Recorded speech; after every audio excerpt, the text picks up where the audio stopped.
All right, welcome everybody. This is Claudian Hoxa. I am here once again with Mr. Carl Loop. Mr. Loop, how you doing today, sir? Hey, Claudian, great to see you, buddy. Oh man, thank you. Good to see you. You're looking good. You're looking refreshed. That's right. That's right. We try to keep the energy up, the positivity and the energy up. You know what? I don't think there is a better time for us to kind of get plugged into the juiciness of the universe and get some of those juices flowing. I mean, it's getting difficult out there, Carl. Yeah, well, there's always time. There's always ways for us to step into a higher version of ourselves, and hopefully we I can love it, share man. some We'd of love to that. have you a guest here, Carl, in everything that we do. Your wisdom is always welcome. As I understand you, you've been pretty busy with your quarantine and COVID and all that stuff. I heard you've been pretty productive, yeah. Gave me a lot of time to, get a lot of details done. The book is written and launched. I launched it on May the 4th. So May the 4th be with you. That's awesome. And So tell me a little bit about the book, man. What's this book about? I know you told me something about it, but I want you to tell the people that are tuning in. yeah, thank you. I'm glad to. You know, for me, it's just, I don't know if people know this, but did you know that a shocking 75% or more of people are dreading Mondays? And how you start the week sets the week. So when you dread Mondays, it makes for a pretty heavy week. And that dreading doesn't start just on Monday either, does it? It starts earlier. It starts like Sunday. Sometimes as soon Yes, as, I agree. you know, Sunday evening, it's when we people start. The weekend is over, and you're ready for the week, and you think about what you're gonna be facing on Mondays. so imagine, if Monday sets the week and then you start dreading on Sunday, how much time do you really get a break on per week? Maybe one day, a Saturday. Yeah, Right? yeah. Right? Saturday. I think people look forward to the weekend, and you start preparing on Friday, get your little Saturday in, and then by Sunday you start dreading your life, really. Right. So it is shocking, and what's even more shocking is, people can get into that pattern because a default version of ourselves can set in and get into the pattern of staying in the same place for 5 years, even 10 years, even 20 years or more, living the same year, kind of like a groundhog year, again and again and again and again. And then life, has disappeared. Tell me more about that. It's so interesting you mentioned that because it's like, and I think you and I kind of talked about this before. It's like, we're always kind of, when it comes to happiness, it's like you're always chasing the carrot, right? It's like when you're 16 years old, it's all about having your car, right? And then when you get your car, you realize that costs money, so it's all about getting that job. And then when you get the job, you realize that's not enough, so you're going after hey, I know what the solution is. I'll just get a degree. And then you get a degree and you find out, well, okay, well, this is not it. Well, maybe I need to get married. And then you get married and it's like, well, this is not it. Maybe I need to have kids. And then maybe that's not it. Maybe I need to further my education. And maybe that's not it. And then it's like, when is it, Carl? Yeah, I mean, and so what you're defining is a very transactional life, and life tends to be about, the external things. How do we make a sale? How do we close a deal? How do we get somebody? How do we get that thing? And then how do we get the next thing? The house, the bigger house, the car, the bigger car, the education, the bigger education, the job, the bigger job, the better job. So we're always looking at these things external to us for satisfaction and validation of our joy, our happiness, our aliveness, and so forth. And what we wind up with there usually is a pretty dreadful Monday. And the Yeah. Monday sets the week and so forth, as we already discussed. So the reason for that is, and it's just a really quick reason for it, is that our reference point is not fixed. We have a sliding reference point, and it always moves. As soon as we arrive to something, it moves. Different than like a thermometer, which is an absolute kind of measurement, right? If it's 70 degrees in this room, it's 70 degrees on the thermometer. If you go to another room where it's 70 degrees, it says 70 degrees. It's an absolute measurement, to a certain precision of what the temperature is. Now, the problem we get into is that we reach something, and then that goal that's supposed to be the the pot of gold at the end of the rainbow, it moves.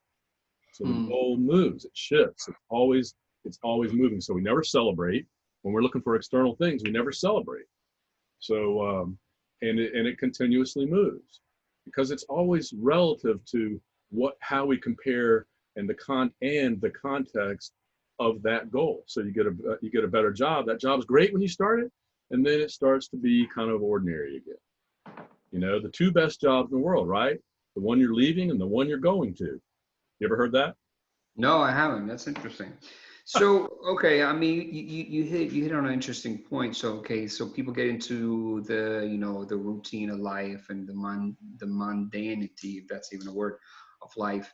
Um, how do you fight that? I mean, like you said, especially here in the States, it's all about the transaction. It's all about, just the day to day. But how do you stop feeling like it's always a Monday? Absolutely. So how to start getting more mastery of our lives, how to get a little more power on Monday morning and start that power on Sunday. So the first tip is on Monday morning, take ownership of the day. Own the day. Get out of bed right away before the dread builds up in your head. The head of dread, starting your day, usually keeps you flat on your back and starts sinking in deeper and deeper. So we got to break that cycle. If you're slow to rise, don't be slow to rise. Jump right out of bed and get out of that dread. Gotcha. Okay, so get out of bed and get out of the dread. Okay, cool. Um, so I get that. I get that. But where do you find the motivation, right? I mean, because it's like, you're saying, well, just do it. Okay, great, but I don't feel like doing it. There's lots of ways to motivate yourself, and there's lots of feelings. So I will say in this order: feelings are the least reliable. Motivation makes it a little bit more reliable, but the most reliable thing is that you have an activated new sense of yourself. So there's three versions of ourselves, right? The default, the what's possible, and then the accomplished, the impossible version. You got to start with getting out of the default version of yourself and take a new action for new results. So again, feelings, totally unreliable, right? Even motivation, better, but even not absolutely reliable. The best is that you that you start understanding the next level of yourself and start stepping into that new version of yourself, the higher than default version of yourself, in starting Monday morning. So you get up right away, and then you start looking for how you are going to own the day instead of the day owning you. Are you going to own the day instead of they owning you? I like that. Yeah, that's Let me Master Your ask. Monday. That's starting So, to Master Your Monday. Yeah. you said something about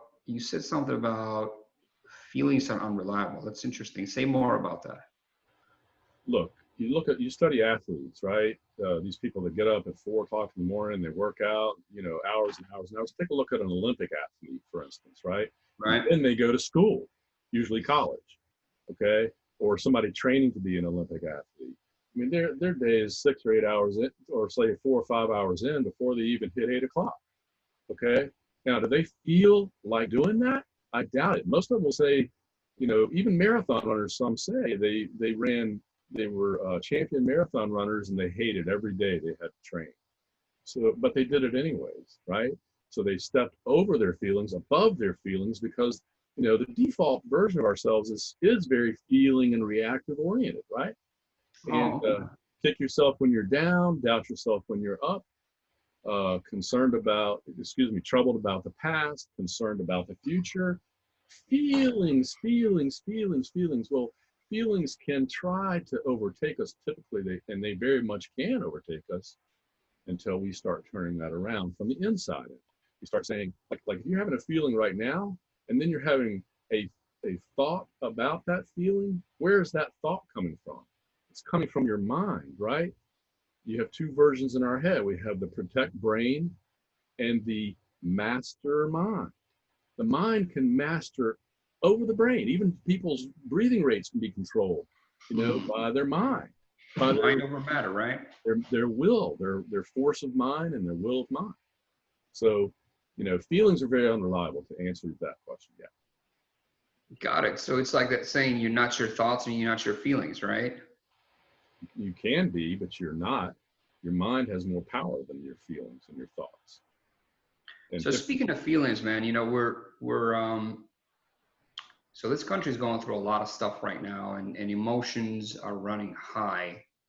We're dealing with there's a lot of emotions right now with the COVID-19 situation, and of course there's a lot of unease right now with all the injustice and the rioting and all that stuff. What do you say? What do you have to say about that? so you wonder, my thoughts go to two different areas right on that activity. My first thought is, what really makes change in the world is contribution, not comments or criticism. Flat, period. Stop right there, right? Contribution makes real change, not criticisms and comments. And that's what you usually see, and that's the default version, is the churn of criticisms and comments. Sort of sitting on the sidelines, onlooking, expecting someday somebody somehow will do something, right? But contribution doesn't work that way. Contribution says, what do I do today? What can I do today? And that's why I'm giving one way you can contribute right away Monday morning, and that's get out of bed before you get that head of dread. Right away, you can start owning today. The other thing I have to say about that is, we don't control the outside world.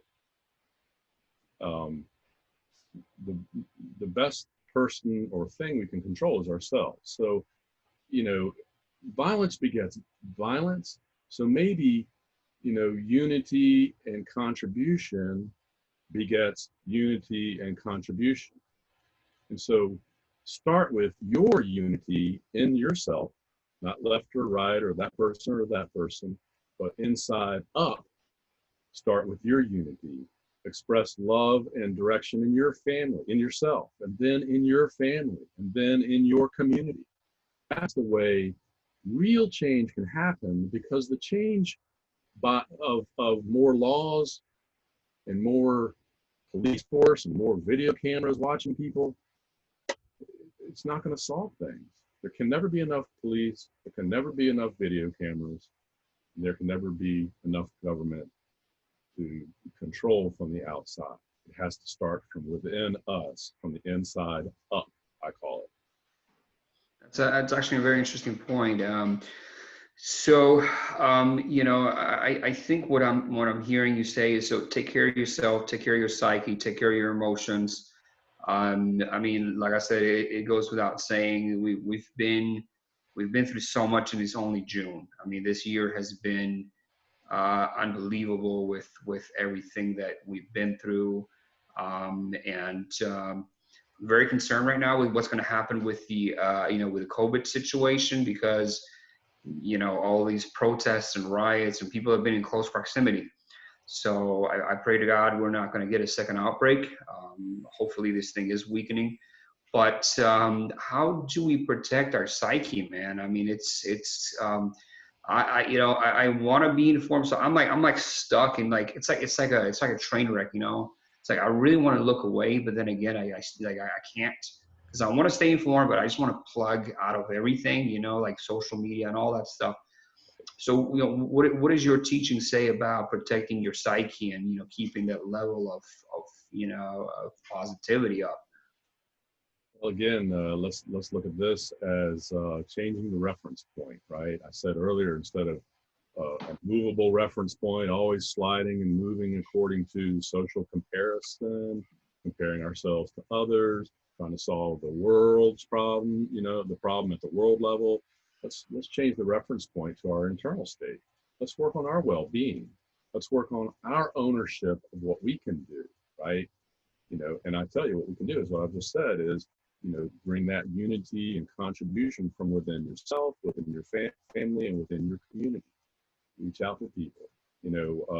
Negativity just begets negativity, right? Violence just Gotcha. begets violence, right? Gotcha. But Like, how do you get over it though, man? Like, how do you get over somebody that's done you wrong? well, that's shifting perspective. And by the way, there's most of this is a practice and a muscle. It's not necessarily an instant fix. Although transformation can happen instantly. The perspective has to shift. Perspective is when you want to help yourself, you help others. If you help others, that takes the focus off of you, yourself, and your feelings, and then it gives you a chance to contribute and lift somebody else, and lifting others lifts you. Okay, so that's one technique if you're looking for that, is to take the focus off yourself and shift it to helping others. Like, that person's suffering. How can I listen to them? I reach every Tuesday I have several patterns in my life. Tuesdays are my pattern to reach out to people and set a meeting with them if they need to talk to somebody. Talk to my family members. Okay, set a meeting with people. I continuously reach out to other people because I don't want to be stuck in my head of dread. And even though you're out of bed, that dread wants to keep jumping back into your head. And so we want to be sure that doesn't happen. So helping others kind of changes the perspective from yourself to others. Gotcha. No, that's an interesting point. What is that? There was a saying that said something like, I find salvation in the helping of others, or something like that. There's a saying. It escapes me right now. One of them is, in serving others, you discover yourself. Okay, yeah, that's a good one. That's one of them. That's a good one. And in helping. So to mend us, we need to go out there, mend others. Yeah, you start with mending yourself. If that doesn't give you power, look to the next closest person you can help, and that will help mend yourself. But above all, we all know that the stir and the chaos, contributing to just stir and chaos, is not really going to solve anything. In fact, it causes more damage, way more damage. Billions of dollars of damage and additional lives lost. Yeah, that's true. Well, that certainly did happen in the States. You're absolutely right. Sometimes though, it's a shame that things like these have to happen for us to start addressing things in our society. But I do see some positivity at the end of the light, in reference to the recent events in the States. I do see that people are kind of coming to some sort of a resolution. Sometimes conflict leads to resolution. So, there's some positivity that's coming to that. A lot of things are coming into light. A lot of issues that need to be worked out are coming into light. So at the end of the day, we are in this together. We're all in it together. So we're going to be fine at the end of the day, I think. Yeah. I can't hear you. Something just happened. You muted yourself.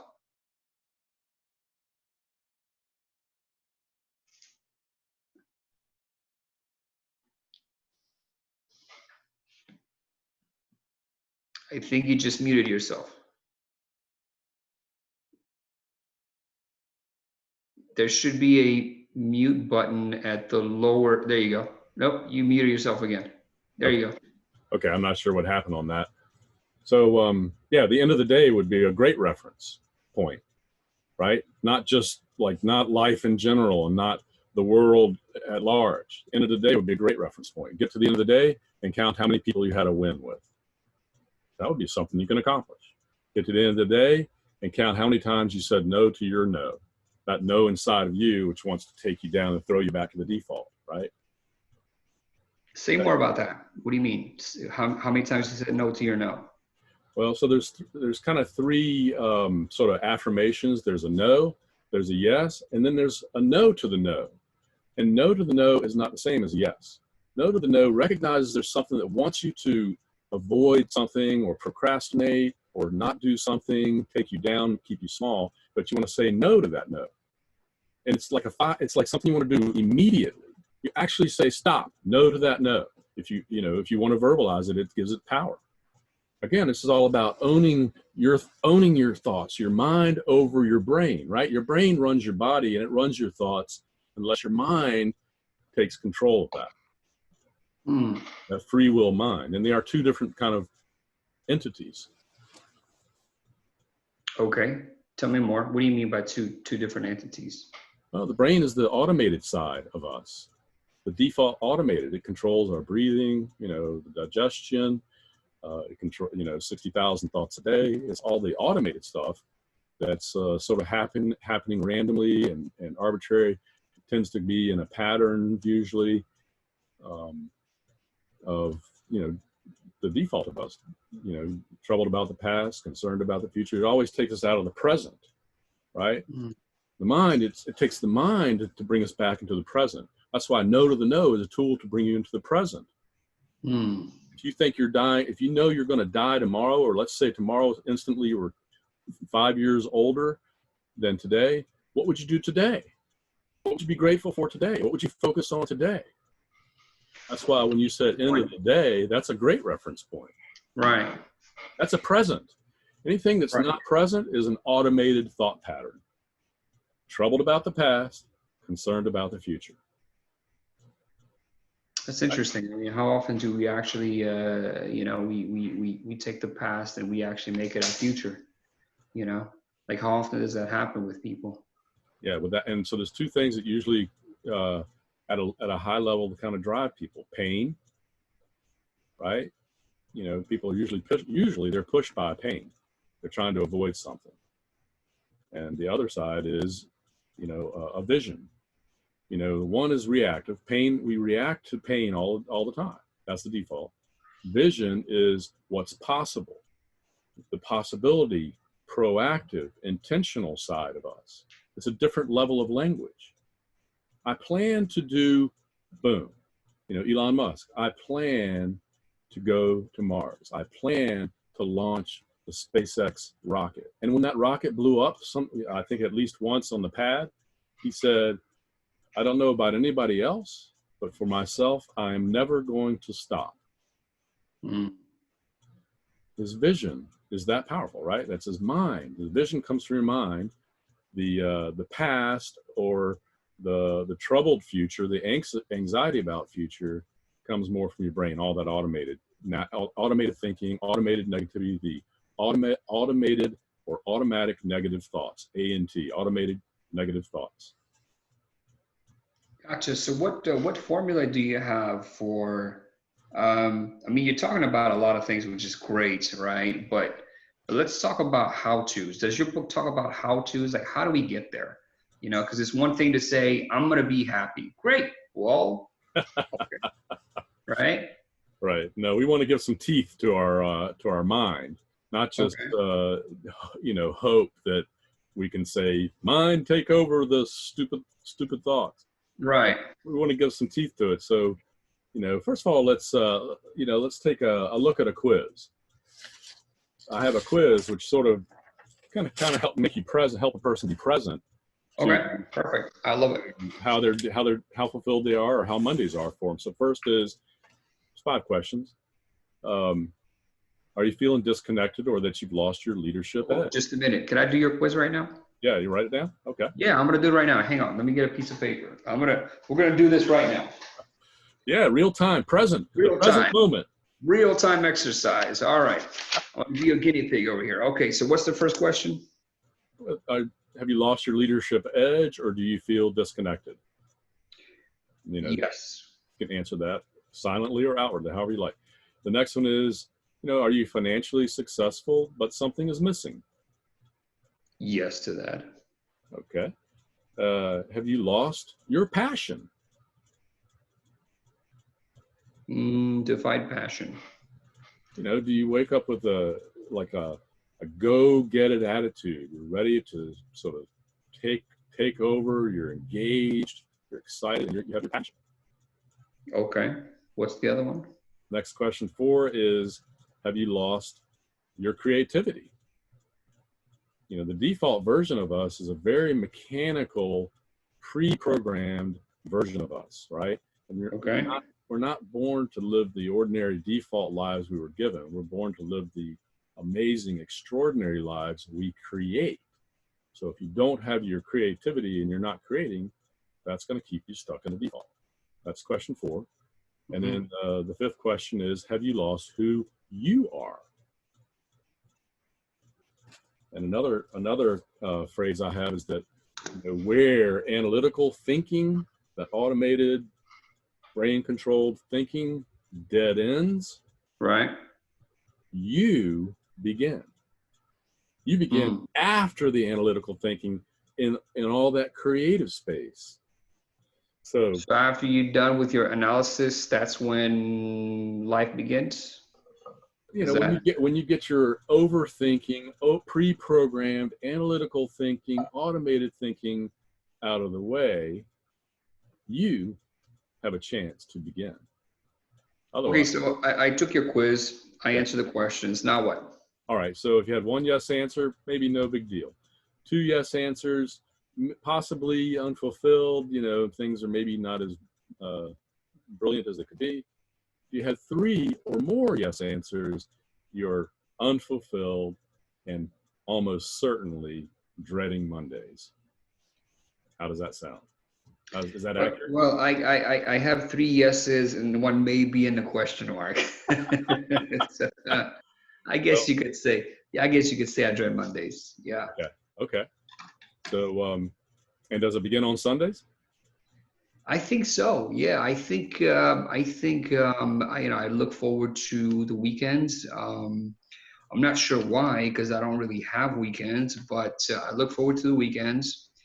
Maybe because usually my friends and family are off, so I look forward to seeing them. But you're absolutely right. I think about Sunday afternoon, which I do take easy. I try not to do too much on Sunday afternoon. But yeah, I think when Monday comes, it's like, oh, Monday, right? Yeah, it kind of comes storming in like a big heavy cloud. But it's not just the Monday, right? I think what happens is with me, I have this feeling like my work is never done. Right. And I'm always working, and sometimes the wife is like, "Oh, you coming to sleep?" And I'm like, "No, I gotta work." And then she's like, "Well, can't you do it tomorrow?" And then I think it's not just the Mondays, is the feeling of, geez, I got so much that I need to do and I'll never get to it. Right.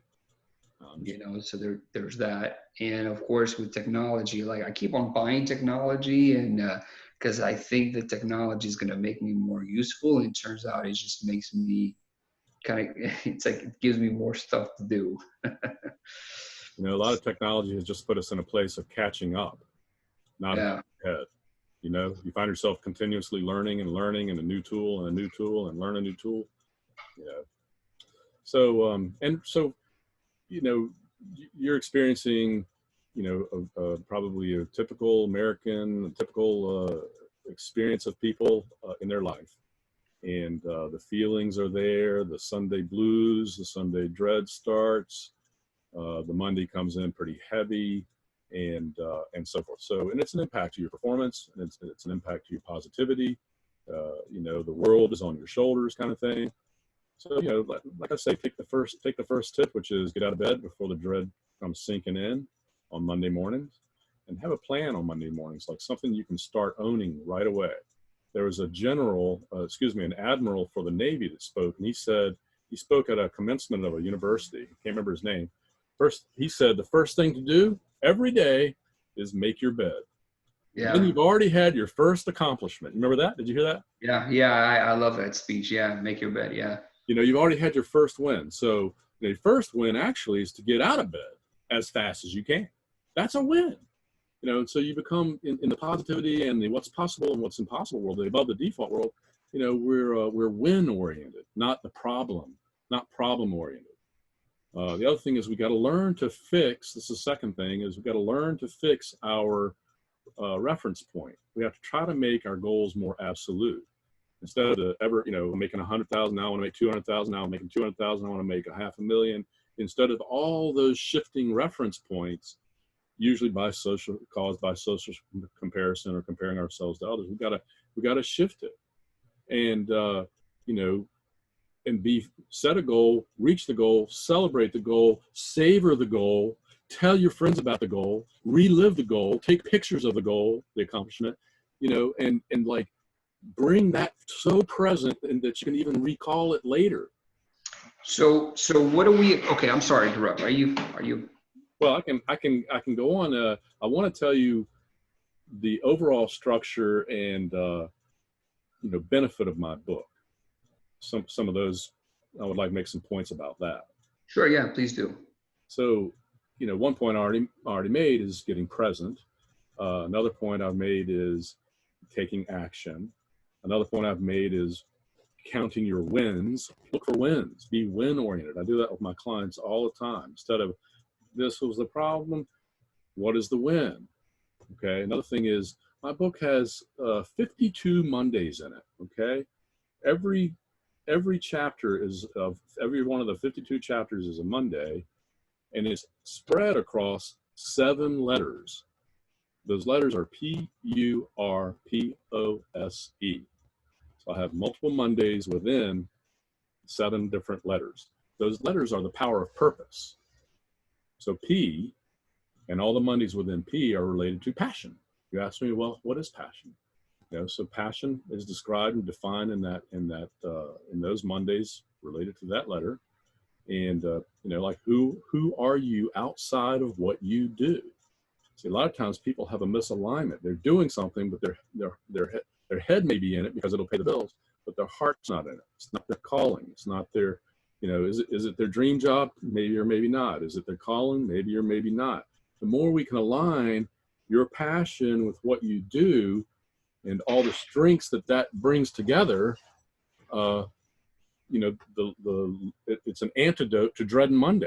That's one antidote. Another antidote to dread Monday, or another tip to not dread Monday. The next thing is you, which is uniqueness. What is your unique definition of significant success? Your unique one, not the one pre-programmed into you of go get the big job and, hate your job and, all that. Not that pre-programmed stuff. What is your unique vision of significant success and fullest life? Right? You have to really look at that. And again, if you don't look at those things, if you don't create a direction by working through your vision of your life and stuff like that, then your chaotic thinking, your default automatic thinking takes over. Your default. So what is your unique view, right? Uniqueness is a special place. When you're in your own uniqueness, I have a quote that says, when you embrace who you are, then wealth is a given. I love it. Okay, so like significant success can be measured by very personally. Some people, I have saved 6 people's lives. Okay, I consider that a success. 4 that were in freezing waters for hours and hours, and no one was around to rescue until I showed up. One was drowning in the really horrible ocean surf, and another person was guarding her baby while I broke into somebody's door. I broke down a door to help because I heard screaming of a lady. When the door flew open, there's a lady guarding her baby while an attacker was beating her. Okay, so that's unique. That's a unique definition of success. That's a success. Wait, I'm still stuck on that lady getting. So wait, back it up. Wait, what? Well, I heard screaming, blood-curdling screaming. A lady was being attacked within her house. I rushed to the house, knocked open the door, and what I saw as I was rushing toward them was a lady being attacked. While she was holding her baby, trying to guard it with her arms. So you were just walking by or something? Yeah. It just took me over that I had to rush in and do something. There was no one coming. I was sent. No one was coming. They sent me. And I did. And I broke it up. Now, I could have been killed. And I have had a gun drawn on me by an angry person. Not that time, but another time. My point is, you know, how you measure success can be very unique. I think I've had success, you know, that way in saving people's lives. Some people can say, well, I trained my child to swim at 6 months old, and they probably saved that child's life. Proactively, preventive activity. So that's you. Next is R. R is reimagine. You know, you want to create and build. See, create and build the most extraordinary version of you. Okay, P-U-R. Next is P. P is peak experiences. We think things make us happy. It is a misconception. What makes, because we get these things and two things happen, right? We get used to them, number one. And the second thing is that shifting, that sliding scale reference point shifts around. So it doesn't make us happy. People predict happiness to these things, but the actual happiness is very slight afterwards. This is by, you know, studies and research. What makes us most amazingly connected and unique is our experiences.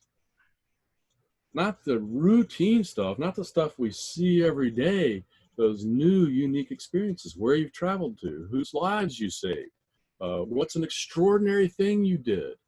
Extraordinary.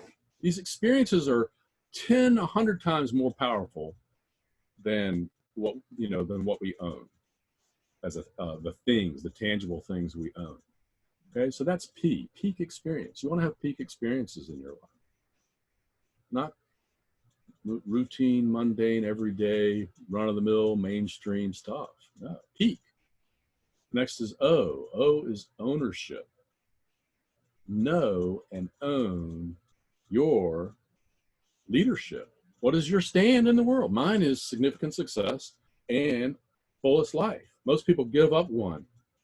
They only have one, or they trade one for the other. They work 100 hours a week, no life.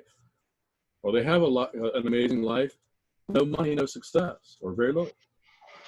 I want to bring those together, because that's what a leader does, right? A leader brings connects. A leader connects things that are not connected. That's in a unique way.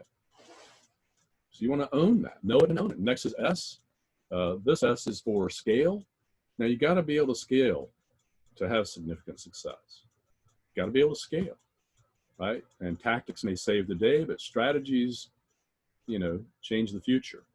It's all proactive, it's visionary stuff, and so forth. Right? A job, you know, pays the bills. A passion creates a legacy, you know, that you can scale. And the last one is the E. Again, all sorts of Mondays are underneath these letters. And the last one is E, and that's own and just powerfully, boldly live in your leadership expression. E, expression. How big is your bold? How bold is your big? These are types of expressions. You know, the words that we use are, you know, life-changing and situation-changing. And those words, usually it's the thoughts that create the words, and the thoughts and the words that create action. You know, what is your stand? So that's P-U-R-P-O-S-E. The 7 powers of purpose are part of Monday's Reimagined. Master your Monday, win the week. Interesting. Very, very good. So all these are all covered in your book. Yes. Now, another thing I want to leave you with is, so did you have more on that, Ian? No, go ahead. Another thing I want to leave you with is action. You know, when you are reimagining a new version of yourself to a higher level, you're going to have a lot of mental warfare. That there's going to be a lot of things screaming, I don't have time for that. It doesn't fit in my life. I'll wait until I have more money, you know, whatever. The more you push yourself, the more you confront yourself, and the more you confront that mental warfare of your inner thoughts, you know. So the way to get through that is you have to activate different thinking. And the way you activate different thinking is, you know, You can do it by reading a powerful quote. In fact, you can read a powerful quote and rewrite the quote for yourself. So for example, without vision, the past predicts the future. You could rewrite that without my vision of infinite abundance, the default past is what I'll have in the future. You can take anybody's quote and you can rewrite it for yourself. What does that do? It activates that beyond the analytical version of you. It activates your creativity. It activates your mind version of you, your heart and mind version, not the brain automated version. So it's a higher level. So, but the next thing is when your mind is activated, you can't just walk away. It'll fade. That's the mistake of like quote unquote motivational speaking, is that, you know, they lift everybody, but then the next day everybody's back to where they were. What you want to do is you must practice a two-step approach as an antidote for dreading anything, or for as an antidote to that mental warfare that goes on. The two-step approach is mental activation and then immediate action. While you're up, immediately take an action. So for instance, you know, you're scared of calling somebody. You're fearful of calling somebody. You haven't talked to somebody for a year. You said something ugly to somebody and you guys are split. You got a partner that you don't like. I mean, I've seen all these things, right? You know, but you're afraid to leave that partner because so much damage could be done or whatever. And I'm talking about a business partner or possibly even a marriage partner. But, you know, anything that you're really dreading doing, you want to create that mental activation and then an immediate action. And then you want to share that action that you took with somebody. Call them and share it, because that will ingrain it deeper in your mind rather than let it fly out. But you got to have the activated mind, then a step. So it's mental activation and immediate action. And then you got to do something that sort of bakes it in deeper, which is sharing. That's interesting. So how do people get your book? My website is carlloop.com, CarlLoop.com, and it's under books and more. It's also, yeah, it's on my website. Is this something they can download, or is this something they can just order from your site directly? They buy it right off my site right now. It's it's a digital book, and it's 7 online videos that come with it. Every video is a video for every letter of the structure of the book, PURPOSE. The name of the video for passion is "You Are Already That." That's awesome. Good job. Talks about the difference between being and becoming. I love it. I love it. That's awesome. Anything else you'd like to add? Yeah, take an action. If there's somebody you're scared of calling, you know, say who you are, for instance. Who I am as an unstoppable force of confidence. Immediately go do that. If it's a phone call, or if it's a door that you're walking through, or a new client you're presenting to, or whatever it is. Don't walk in there in your brain, in your head, the head of dread. Walk in there with power, with mastery, you know, master your Monday kind of thinking. That's awesome. Yeah. Thank you so much for being with us here. Thank you so much for the wisdom that you're sharing, and thank you for the contribution to the world, man. We certainly do appreciate it. Outstanding. Thank you, Ian. Great to be with you today. Pleasure was all mine.